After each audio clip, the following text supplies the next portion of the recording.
A lot of times you'll hear the near foot, near shoulder technique being taught. The problem I see with that is if I were to load my front foot, I may be able to create a lot of power in one direction.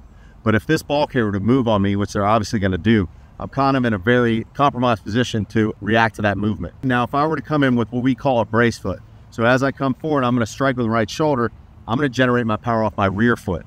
So now I'm able to drive through the ball carrier, it continues on the same path, but also I'm able to react. If he were to move laterally this way, I can push off this foot and still make a tackle. If he cuts into me, he's cutting into my power.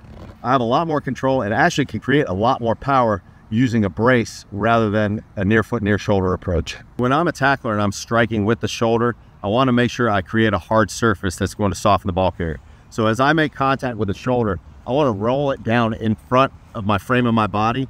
And as I wrap, I'm hitting with the hard point at the top of the shoulder. Okay, so that's where I want to be in before I wrap, as opposed to what sometimes is taught in the past was a chest tackle. As if I get struck on the chest from a ball carrier, this is easy to open up. It's not a very hard surface. It can soften the tackler.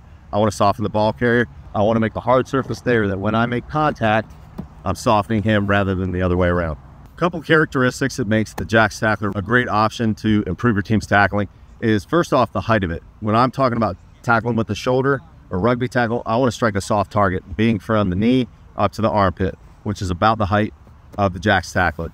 Also, the diameter of the pads. I want something that's going to simulate the waist of a ball carrier. As you can see, when I'm striking with the shoulder, this is going to simulate about that same size target.